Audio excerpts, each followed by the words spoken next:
علشان لو ما تعرفوش، في معظم مدارس مصر لو الفسحه خلصت ومحدش طلع الفصول، المدرسين بيستخدموا وسائل عنف وتعذيب ضد الاطفال. يعني بمعنى اصح، لو دخلته اعرف انك هتخرج منه تاني يوم، ده لو خرجت اصلا وما متش من ريحه باطل اللي جنبك.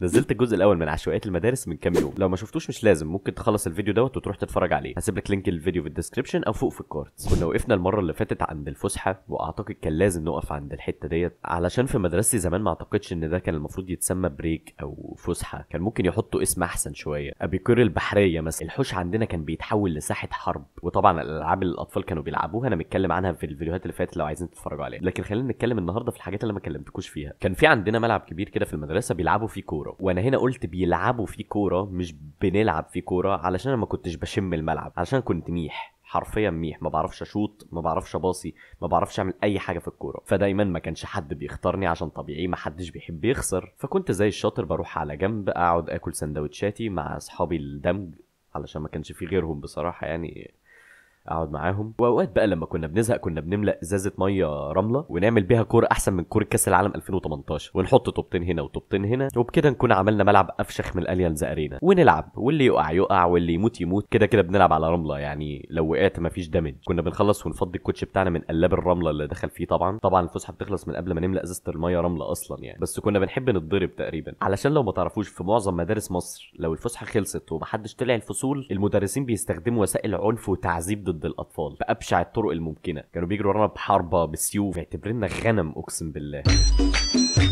ولا الكانتين بتاع المدرسة عندنا، مش عارف ده عندنا احنا ولا عندكم انتوا كمان، بس الكانتين كان عبارة عن كرتونة مولتو مجهولة المصدر يعني منتهية الصلاحية غالبا، وكرتونة شيبسي بالشطة والليمون علشان يجيبوا لنا البواسير، وكرتونة مصاصات بتكسب فيها نص جنيه. لكن بالرغم من قلة الانتاج الا ان الكانتين ده اقسم بالله عمره ما فضي، كنت بروح وانا داخل وانا في الفسحة وانا في المروح كله بيبقى مليان، يعني بمعنى اصح لو دخلته اعرف انك هتخرج منه تاني يوم، ده لو خرجت اصلا وما متش من ريحة باطل اللي جنبك. ومين بقى اللي كان بيبيع فيه؟ فاكرين ام مصطفى من الفيديو اللي فات؟ بالظبط هي برضو اللي بتقف فيه، مش قلت لكم شغاله كل حاجه حرفيا.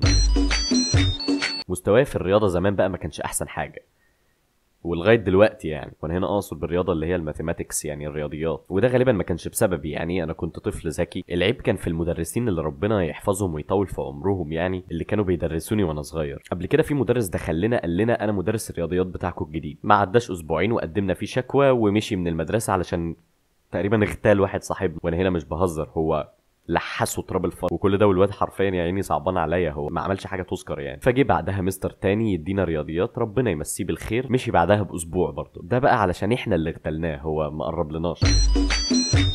بس كان حظي حلو في التغذيه المدرسيه، اقسم بالله زمان كانوا بيدونا تغذيه مدرسيه طعمها افشخ من افشخ بسكوت معمول على وجه الارض، كان طلع عليها اشاعه زمان ان هي بتجيب سرطان، ومش عارف ليه اصلا ومين اللي طلع الاشاعه دي، بس منطقي يعني احنا كنا اطفال فكنا بنصدق اي حاجه. فانا ساعتها كنت بقول للعيال اللي معانا في الفصل على فكره يا اسطى البتاع اللي في ايدك دي بتجيب سرطان، فهو بيصدق وبيروح يرميها، او انا قايل له لا لا لا هات هات هات هات، هترميها ايه؟ هرميها لك انا، هات. وبرميها فعلا لما بروح في معدتي، اقسم بالله كنت بطلع بحوالي 9 تغذيه في اليوم تقريبا، بس بالرغم من طعمها الحلو لو كنت حدفت بيها واحد صاحبك كان جاله ارتجاج. لما دخلنا فتره اعدادي بقى طبعا احنا كبرنا، هرمونات الجسم اتغيرت، تفكيرنا اتغير، عقليتنا كل حاجه اتغيرت، فبالتالي طبعا المواضيع اللي احنا بنتكلم فيها اتغيرت. ففي اعدادي كان عندنا 2 توبكس او موضوعين، الاول الخناقات، تاني البنات. طبعا خلينا في الخناقات دلوقتي علشان لو اتكلمت في الموضوع التاني اعتقد القناه ممكن تتقفل. كان عندنا بقى كل يوم بعد المدرسه لازم يكون فيها خناقه، احنا خلاص كنا متعودين على كده، لازم كل يوم في المروح يعني خناقه، لو عدى يوم من غير خناقه بنعرف ان في حاجه غلط، او كانوا اتخانقوا قبل المدرسه مثلا، بس كده كده بيبقى في خناقه في اليوم.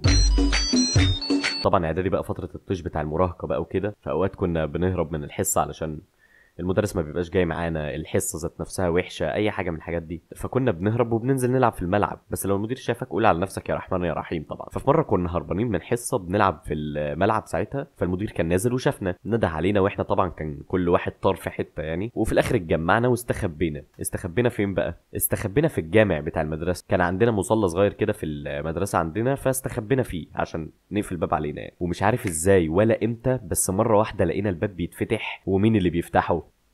المدير. ساعتها من الصدمه واحد صاحبي قام صلى، والمشكله مش هنا، المشكله ان هو صلى في قبله غلط. بس كل الهم والمشاكل بقى والحوارات دي كانت بتهون طبعا لما كنا بنروح نلاقي الغدا جاهز، وكان الجو بيبقى تلج، بس احنا كنا بناكل واحنا متدفيين تحت البطانيه وبنتفرج على سبونج بوب على ام بي 3 لما كنا بنروح. يا على الايام، ايام نعيم الجهل. وبس يا جماعه، قبل ما تقلب معانا بحزن، هو ده كان فيديو النهارده ونهايه سلسله عشوائيات المدارس رسميا، الا لو في حاجه جديده افتكرتها بقى. اتمنى يكون الفيديو عجبكم، ما تنسوش اللايك والسبسكرايب وشير لاصحابك او صحباتك. سلام.